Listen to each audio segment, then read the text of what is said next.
Karnataka BJP आज जारी करेगी कैंडिडेट्स की लिस्ट। सीएम मुंबई बोले प्रत्याशियों के चयन में कोई कंफ्यूजन नहीं हुआ। रविवार को सीईसी बैठक हुई थी। अमृतपाल सिंह का साथी पप्पलप्रीत सिंह गिरफ्तार। एनएसए के तहत होगी कार्रवाई। 18 मार्च पप्पलप्रीत चल रहा था फरार।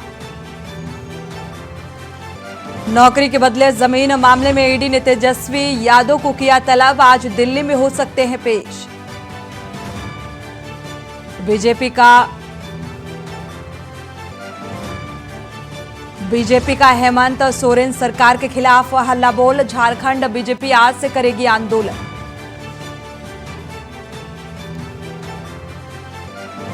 लोकसभा सांसद के रूप में अयोग्य ठहराए जाने के बाद आज पहली बार वायनाड जाएंगे राहुल गांधी। प्रियंका गांधी भी होंगी साथ। और ज्ञान व्यापी मामले पर सुनवाई आज। 7 मुकदमों को जिला जज को ट्रांसफर करने की मांग पर आज सुनवाई।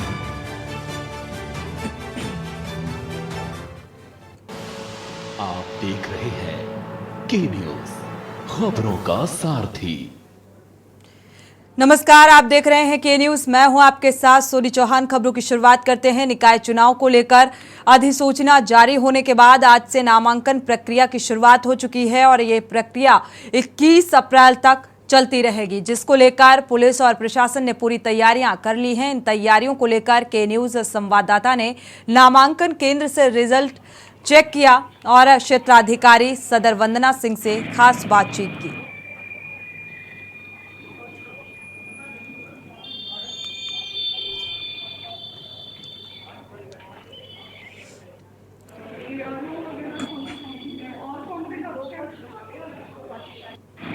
नगर निकाय की अधिसूचना जारी होने के बाद अब नामांकन की प्रक्रिया आज से शुरू हो गई है और नामांकन प्रक्रिया के लिए पुलिस प्रशासन ने चाक चौबंद व्यवस्थाएं भी कर ली है। आप मेरे पीछे देख सकते हैं कि पूरी बैरिकेटिंग की गई है और ये मुख्यालय है, जिले का मुख्यालय है जो तहसील में है। यहाँ पर नामांकन होंगे। लगभग 9 नगर पंचायत है और 1 नगर पालिका है, यानी कि 10 अध्यक्षों का आज से नामांकन शुरू होगा। ये नामांकन 21 अप्रैल तक चलता रहेगा। इस यहाँ पर जो तैयारियां की गई है उन तैयारियों को लेकर के यहाँ पर मौजूद है जो सीओ सिटी है वंदना सिंह, उनसे भी जानकारी लेना चाहेंगे कि आखिर किस तरह की नामांकन प्रक्रिया को लेकर के यहाँ की तैयारियां की गई है, चाक चौबंद व्यवस्था की गई है। मैडम, किस तरह की तैयारियां, किस तरह की व्यवस्थाएं की गई है? नामांकन प्रक्रिया को लेकर के जो ये यहाँ पर तहसील सदर में नामांकन होना है उसके 200 मीटर रेडियस में कोई भी वाहन नहीं आने दिया जाएगा। प्रत्याशियों को वहां से अपने प्रस्तावक और जो भी अनुमन्य लोग हैं उनके साथ पैदल आना होगा। इसके लिए हम लोगों ने 2 बैरियर्स बनाए हैं और यहाँ पर 4 थाना प्रभारियों की ड्यूटी लगी है। 2 बैरियर्स पर, 1 नामांकन स्थल पर, 1 मुख्य द्वार पर। पर्याप्त फोर्स है, महिला पुलिसकर्मी भी लगी है जिससे शांतिपूर्ण तरीके से नामांकन प्रक्रिया संपन्न कराई जा सके। जैसा कि आपने सुना कि अभी यहाँ पे जो सीओ सिटी वंदना सिंह ने उन्हें बताया कि पूरी चाक चौबंद व्यवस्थाएं की गई है। 2 थाना अध्यक्षों को लगाया गया है और पूरी तरीके से चाक चौबंद व्यवस्था की गई है। मनीष अवस्थी, के न्यूज, रायबरेली।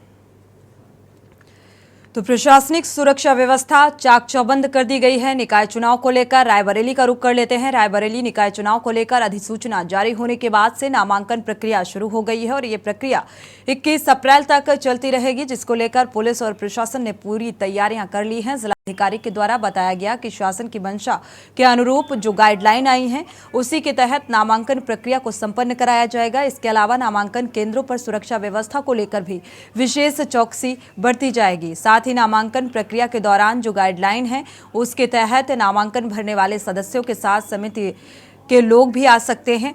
सुरक्षा व्यवस्था को लेकर जिलाधिकारी और पुलिस अधीक्षक के द्वारा नामांकन स्थलों पर तैनात अधिकारियों और कर्मचारियों को भी सुरक्षा के प्रति निर्देशित किया गया। जिलाधिकारी के द्वारा कहा गया कि जुलूस निकालना पूर्णतया प्रतिबंधित है और कोई भी सदस्य जुलूस नहीं निकाल सकता।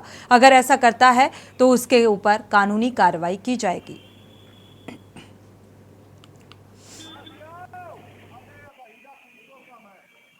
हम लोग एक बार देखकर सुनिश्चित करा रहे हैं आयोग के जो निर्देश है उसका कड़ाई से अनुपालन करते हुए अच्छे से हम लोग चुनाव करा रहे हैं। नामांकन आने में कितने सदस्यों का परमिशन दिया जा रहा है? देखिए मॉडल कोड ऑफ कंडक्ट लागू है और मॉडल कोड ऑफ कंडक्ट हमने सबसे शेयर किया है। जो नामांकन आज से जैसे प्रारंभ हो रहा है तो इसमें धारा 144 लागू है, उसको ध्यान में रखते हुए कोई जुलूस वगैरह की आवश्यकता नहीं होगी, लेकिन जिनको नामांकन दायर करना है वो आ सकते हैं और जो जरूरी दिशा निर्देश है वो हम लोगों ने सबको सर्कुलेट किया हुआ है और लगातार देख रहे हैं।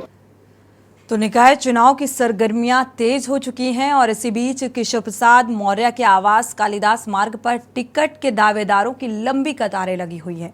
इसी बीच की प्रदेश के डिप्टी सीएम केशव प्रसाद मौर्य से खास बातचीत की हमारे सीनियर एग्जीक्यूटिव एडिटर उत्कर्ष सिन्हा ने। निकाय चुनाव की सरगर्मियां बहुत तेज हो गई हैं और ऐसे में भारतीय जनता पार्टी के वरिष्ठ नेताओं के यहां टिकट मांगने वालों की भीड़ भी है, लेकिन पार्टी ने निश्चित तौर पर कुछ तय किया है और हमारे साथ के न्यूज़ से विशेष बातचीत करने के लिए मौजूद हैं उत्तर प्रदेश के उप मुख्यमंत्री श्री केशव मौर्य जी, जो भारतीय जनता पार्टी के एक सबसे बड़े चेहरों में उनका शुमार होता है।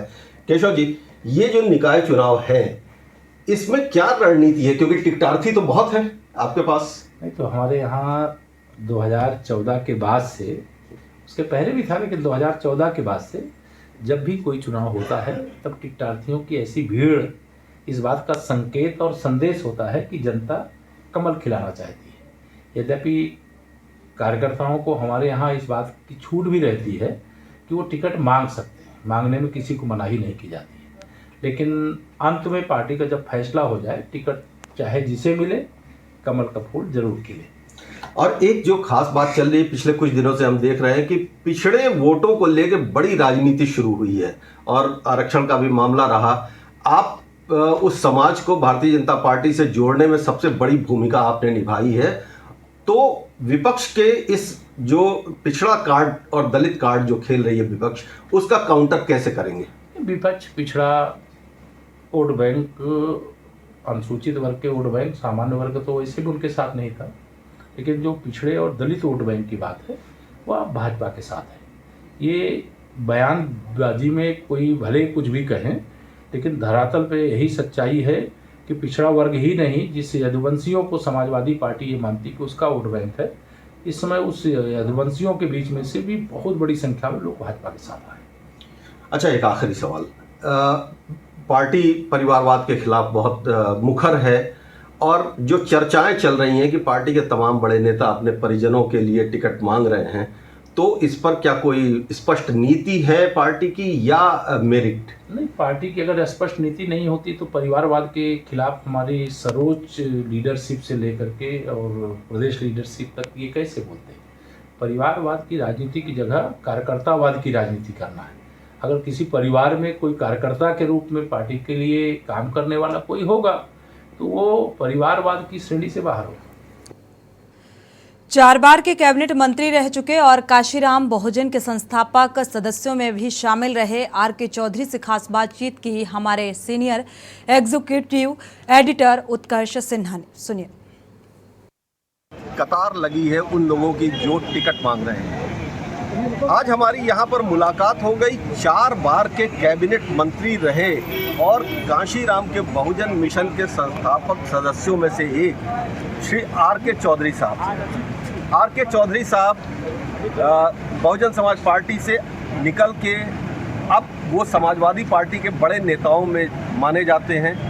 चौधरी साहब, ये जो निकाय चुनाव का पूरा मामला है और उत्तर प्रदेश की जो पूरी राजनीति इस वक्त टिक गई है आके पिछड़े और दलितों के ऊपर, ऐसे में आपकी भूमिका तो महत्वपूर्ण हो ही गई है, लेकिन साथ ही साथ जो ये राजनीति की वर्तमान धुरी है समाजवादी पार्टी की, वो बसपा और अम्बेडकरवाद और लोहियावाद के बीच में है। तो ऐसे में इस चुनाव को किस तरह से आप लोग देख रहे हैं?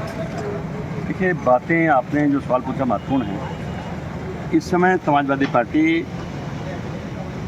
डॉक्टर राम मनोहर लोहिया, बाबा साहब डॉक्टर अम्बेडकर के विचारों लेके चल रही है।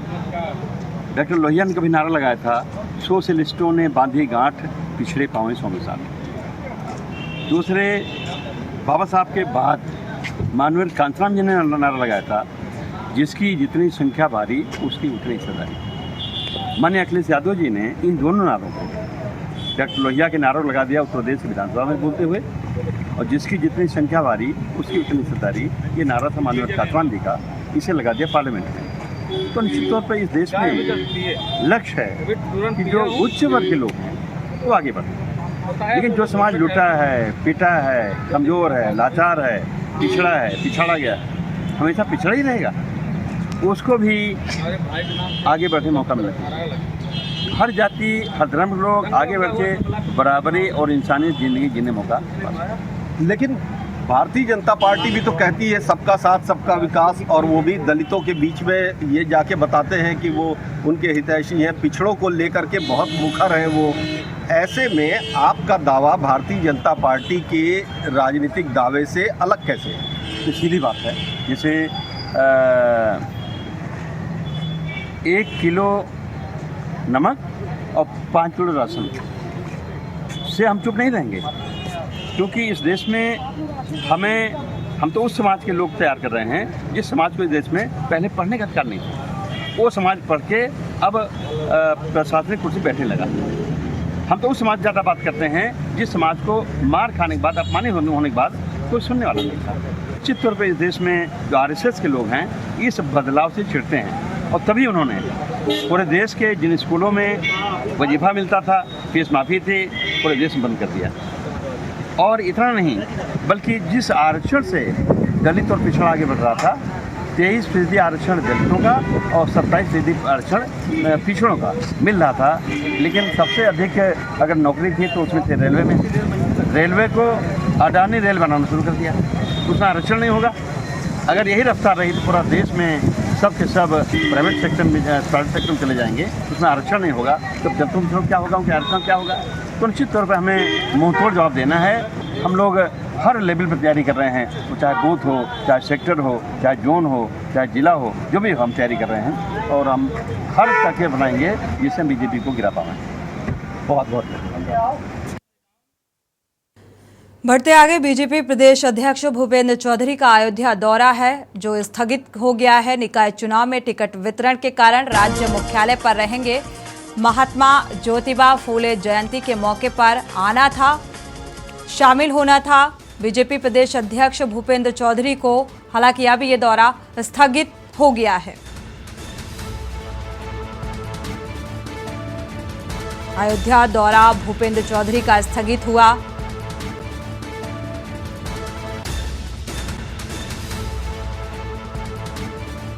तो निकाय चुनाव में टिकट वितरण के कारण राज्य मुख्यालय पर अब रहेंगे, इसके चलते ये दौरा स्थगित हुआ है। ज्योतिबा फूले की जयंती में भी शामिल होना था। एक होटल में कार्यक्रम ये आयोजित किया गया था, लेकिन अब टिकट वितरण के कारण राज्य मुख्यालय पर ही रहेंगे। निकाय चुनाव की गंभीरता को देखते हुए ये दौरा रद्द। बीजेपी प्रदेश अध्यक्ष का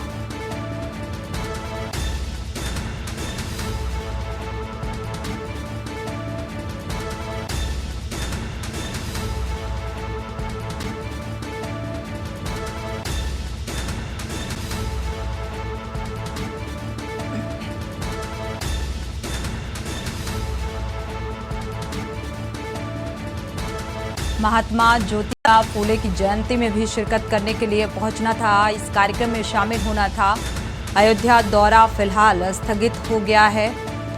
भूपेंद्र चौधरी का निकाय चुनाव में टिकट वितरण के चलते मुख्यालय में अब मौजूदगी रहेगी, जिसके चलते ये दौरा रद्द हुआ, स्थगित किया गया।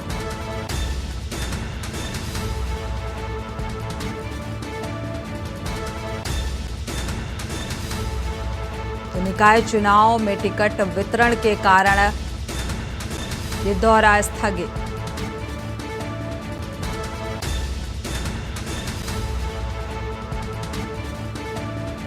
महात्मा ज्योतिबा फूले की जयंती में शामिल होने के लिए पहुंचना था।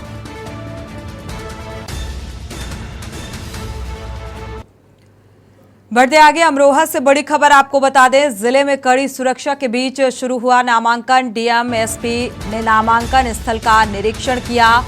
जिले में 5 नगर पालिका और 4 नगर पंचायत का नामांकन हो रहा है। 9 निकाय में 196 वार्ड बनाए गए हैं। 9 निकाय में 185 मतदान केंद्र बनाए गए हैं। तो जिले को 34 सेक्टर और 12 जोन में बांटा गया है। नगर पालिका के जीआईसी कॉलेज में ये नामांकन प्रक्रिया चल रही है। तो इसको लेकर एक विशेष सतर्कता और सुरक्षा के बीच नामांकन प्रक्रिया जारी है। कड़ी सुरक्षा व्यवस्था के बीच प्रशासनिक अमले की मौजूदगी, सीसीटीवी की निगरानी में नामांकन की प्रक्रिया की शुरुआत हो चुकी है। पहले चरण में मतदान होना है। अमरोहा से बड़ी खबर।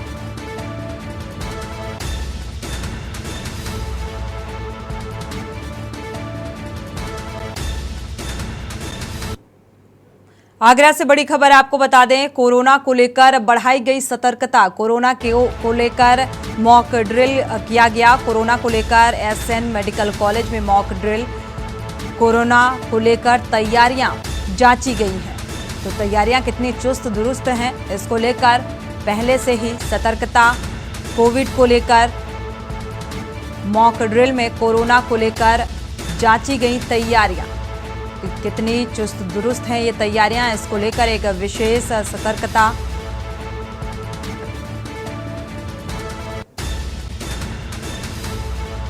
तो तैयारियों को पहले ही जांचा गया, क्योंकि लगातार जिस तरीके से कोरोना के मामले बढ़ते जा रहे हैं, इसको लेकर विशेष सतर्कता बरती जा रही है प्रशासनिक स्तर पर।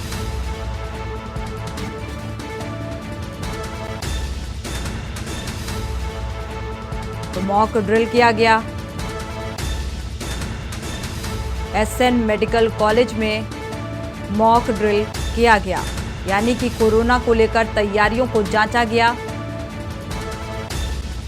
कि तैयारियां कितनी चुस्त दुरुस्त हैं।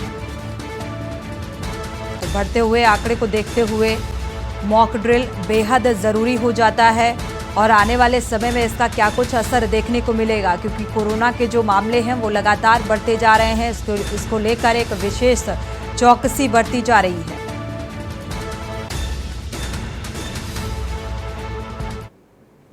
यहां रुकेंगे एक छोटे से ब्रेक के लिए, लौटेंगे जल्द। आप देख रहे हैं के न्यूज, खबरों का सारथी। ब्रेक से वापस आ रहे हैं। इसी बीच लखनऊ से बड़ी खबर आपको बता दें, आईपीएल मैच में तैनात पुलिसकर्मियों पर जांच के आदेश दिए गए हैं। कान्हा स्टेडियम में ड्यूटी पर तैनात पुलिसकर्मियों की जांच कराए जाने के आदेश दिए गए हैं। ड्यूटी पर गायब मिलने पर कार्रवाई की गई। तो JCP law and order Upendra Agarwal ने ये कार्रवाई की। गेट नंबर 2 और 3 पर ड्यूटी लगाई गई थी और ड्यूटी में लापरवाही बरती गई। जो पुलिसकर्मी ड्यूटी पर तैनात थे वो नदारद नजर आए, जिसके चलते जांच के आदेश और जांच के बाद कार्रवाई के आदेश दिए गए हैं। जेसीपी के निरीक्षण में ये नदारद पाए गए, जिसके चलते ये कार्रवाई के आदेश दिए गए हैं। तो दोबारा लापरवाही पर निलंबन किया जाएगा।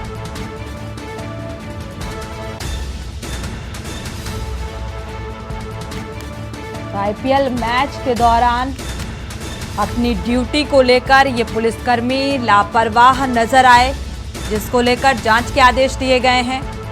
ड्यूटी पर गायब मिलने पर यह कार्रवाई की गई। JCP law and order Upendra Agarwal ने यह कार्रवाई की है और अगर दोबारा ये गलती दोहराई जाती है तो निलंबन किया जाएगा। जेसीपी के निरीक्षण में ये पुलिसकर्मी नदारद पाए गए थे कि सुरक्षा व्यवस्था की एक बड़ी जिम्मेदारी होती है। आईपीएल मैच के दौरान जो दर्शकों का आंकड़ा है वो भी बढ़ता है। एक स्टेडियम में लोगों की मौजूदगी के बीच सतर्कता और चाक चौबंद होने को लेकर पुलिसकर्मियों की तैनाती और पुलिसकर्मियों ने अपने ड्यूटी के दौरान कोताही बरती, नदारद नजर आए, जिसके चलते जांच के आदेश दिए गए हैं और अगर ये गलती दोबारा दोहराई जाती है तो निलंबन किया जाएगा।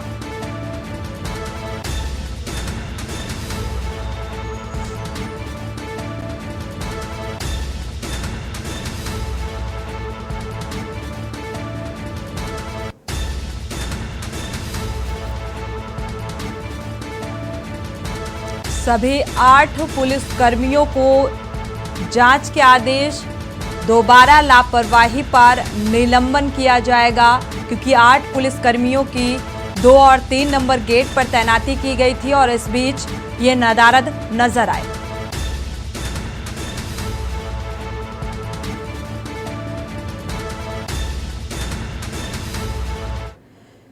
श्रावस्ती से बड़ी खबर आपको बता दें, पपीता तोड़ने को लेकर महिलाओं में जमकर मारपीट हुई। मारपीट में दोनों पक्ष की 4 महिलाएं घायल हुई। पुलिस से शिकायत पर सभी का मेडिकल चेकअप कराया गया। नवीन मॉडर्न थाना के मिश्रीपुरवा गांव का ये मामला बताया जा रहा है और वजह सिर्फ पपीता तोड़ने को लेकर 2 महिलाएं मारपीट पर आमादा हो गई।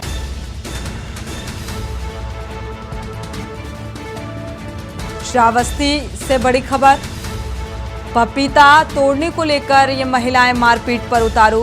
दोनों पक्ष की महिलाओं को चोट भी आई है। पुलिस से शिकायत पर सभी का मेडिकल परीक्षण भी कराया गया। तो नवीन मॉडर्न थाना के मिश्रीपुरवा गांव का ये मामला बताया जा रहा है।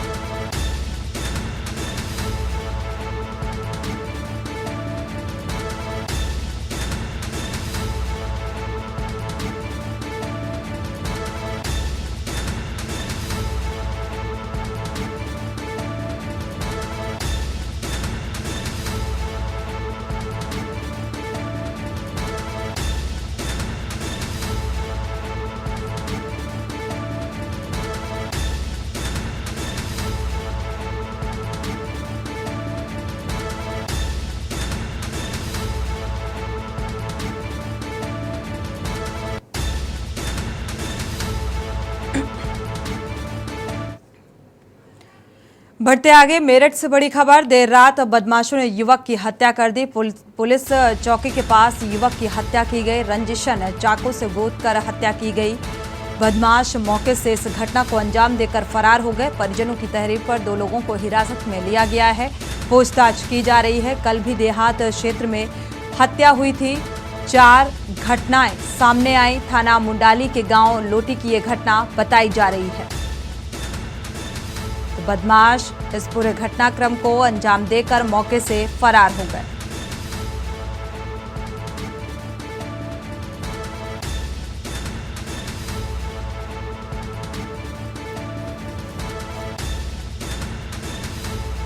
तो इस इलाके से हत्याओं 4 घटना सामने आ रही है हत्या की। तो पुलिस को चुनौती देते हुए ये बदमाश मौके से फरार हैं। अभी भी पुलिस की गिरफ्त से दूर हैं। पुलिस चौकी के पास युवक की हत्या।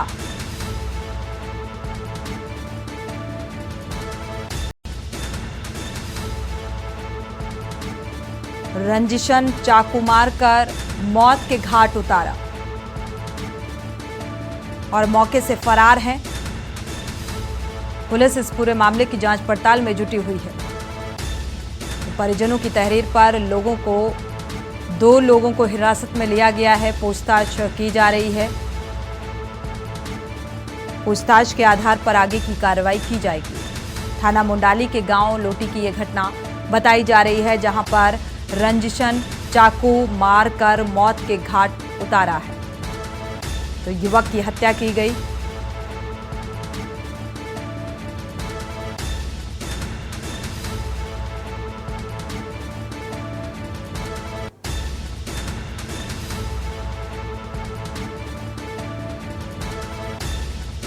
इसी खबर पर संवाददाता राजू शर्मा जुड़े हुए हैं। राजू, जिस तरीके से ये घटना सामने आई है, तो पुलिस को भी चुनौती देते नजर आ रहे हैं ये बदमाश। अभी तक पुलिस की गिरफ्त से दूर हैं।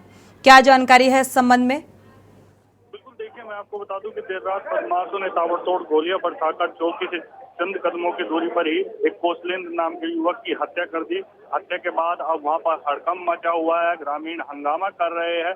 फिलहाल पुलिस हत्यारोपियों की तलाश में जुटी है। बताया गया है कि 2 बाइक सवार अज्ञात बदमाश आए और ताबड़तोड़ गोलियां बरसाकर कौशलेंद्र की हत्या कर फरार हो गए। आपको बता दें कि मेरठ में पिछले 3 दिनों से लगातार हत्याओं का सिलसिला जारी है। अब तक 5 हत्याएं मेरठ में हो चुकी है।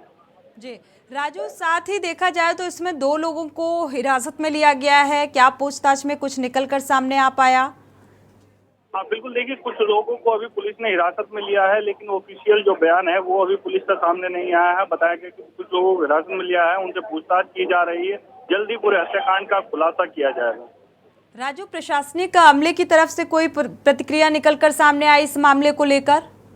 हाँ बिल्कुल, देखिए मेरठ के एसएसपी रोहित सिंह साजवान का कहना है कि हत्याकांड में जो भी आरोपी है उनकी गिरफ्तारी के लिए जगह जगह दबिशें दी जा रही है। कुछ लोगों को हिरासत में लिया गया है, उनसे पूछताछ की जा रही है, जल्दी पूरे हत्याकांड का खुलासा किया जाएगा। शुक्रिया इस तमाम जानकारी को साझा करने के लिए। हालांकि जिस तरीके से ये पूरी घटनाक्रम सामने आया है, इसमें 2 लोगों को हिरासत में लिया गया है, पूछताछ की जा रही है, लेकिन जो बदमाश है वो अभी भी मौके से फरार है।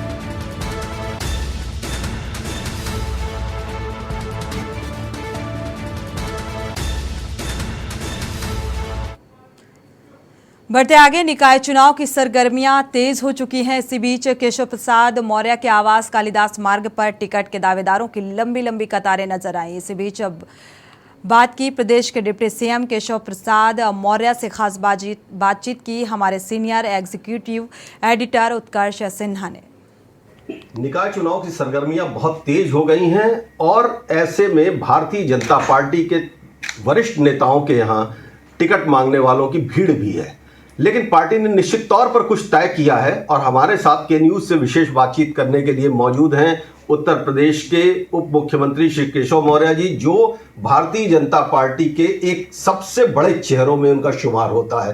केशव जी, ये जो निकाय चुनाव है इसमें क्या रणनीति है, क्योंकि टिकटार्थी तो बहुत है आपके पास? नहीं तो हमारे यहाँ 2014 के बाद से, उसके पहले भी था, लेकिन 2014 के बाद से जब भी कोई चुनाव होता है तब टिकटार्थियों की ऐसी भीड़ इस बात का संकेत और संदेश होता है कि जनता कमल खिलाना चाहती है। यद्यपि कार्यकर्ताओं को हमारे यहाँ इस बात की छूट भी रहती है कि वो टिकट मांग सकते हैं, मांगने में किसी को मनाही नहीं की जाती है, लेकिन अंत में पार्टी का जब फैसला हो जाए, टिकट चाहे जिसे मिले, कमल का फूल जरूर खिले। और एक जो खास बात चल रही है पिछले कुछ दिनों से हम देख रहे हैं कि पिछड़े वोटों को लेकर बड़ी राजनीति शुरू हुई है और आरक्षण का भी मामला रहा। आप उस समाज को भारतीय जनता पार्टी से जोड़ने में सबसे बड़ी भूमिका आपने निभाई है, तो विपक्ष के इस जो पिछड़ा कार्ड और दलित कार्ड जो खेल रही है विपक्ष, उसका काउंटर कैसे करेंगे? विपक्ष पिछड़ा वोट बैंक, अनुसूचित वर्ग के वोट बैंक, सामान्य वर्ग तो वैसे भी उनके साथ नहीं था, लेकिन जो पिछड़े और दलित वोट बैंक की बात है वह भाजपा के साथ है। ये बयानबाजी में कोई भले कुछ भी कहें, लेकिन धरातल पे यही सच्चाई है कि पिछड़ा वर्ग ही नहीं, जिस यदुवंशियों को समाजवादी पार्टी ये मानती कि उसका वोट बैंक है, इस समय उस यदुवंशियों के बीच में से भी बहुत बड़ी संख्या में लोग भाजपा के साथ आए। अच्छा, एक आखिरी सवाल, पार्टी परिवारवाद के खिलाफ बहुत मुखर है और जो चर्चाएं चल रही हैं कि पार्टी के तमाम बड़े नेता अपने परिजनों के लिए टिकट मांग रहे हैं, तो इस पर क्या कोई स्पष्ट नीति है पार्टी की या मेरिट? नहीं, पार्टी की अगर स्पष्ट नीति नहीं होती तो परिवारवाद के खिलाफ हमारी सर्वोच्च लीडरशिप से लेकर के और प्रदेश लीडरशिप तक ये कैसे बोलते हैं? परिवारवाद की राजनीति की जगह कार्यकर्तावाद की राजनीति करना है। अगर किसी परिवार में कोई कार्यकर्ता के रूप में पार्टी के लिए काम करने वाला कोई होगा तो वो परिवारवाद की श्रेणी से बाहर होगा। 4 बार के कैबिनेट मंत्री रह चुके और काशीराम बहुजन के संस्थापक सदस्यों में भी शामिल रहे आर.के. चौधरी से खास बातचीत की हमारे सीनियर एग्जीक्यूटिव एडिटर उत्कर्ष सिन्हा ने। कतार लगी है उन लोगों की जो टिकट मांग रहे हैं। आज हमारी यहाँ पर मुलाकात हो गई 4 बार के कैबिनेट मंत्री रहे और काशीराम के बहुजन मिशन के संस्थापक सदस्यों में से एक श्री आर.के. चौधरी साहब। आर.के. चौधरी साहब बहुजन समाज पार्टी से निकल के अब वो समाजवादी पार्टी के बड़े नेताओं में माने जाते हैं। चौधरी साहब, ये जो निकाय चुनाव का पूरा मामला है और उत्तर प्रदेश की जो पूरी राजनीति इस वक्त टिक गई है आके पिछड़े और दलितों के ऊपर, ऐसे में आप की भूमिका तो महत्वपूर्ण हो ही गई है, लेकिन साथ ही साथ जो ये राजनीति की वर्तमान धुरी है समाजवादी पार्टी की, वो बसपा और अम्बेडकरवाद और लोहियावाद के बीच में है। तो ऐसे में इस चुनाव को किस तरह से आप लोग देख रहे हैं?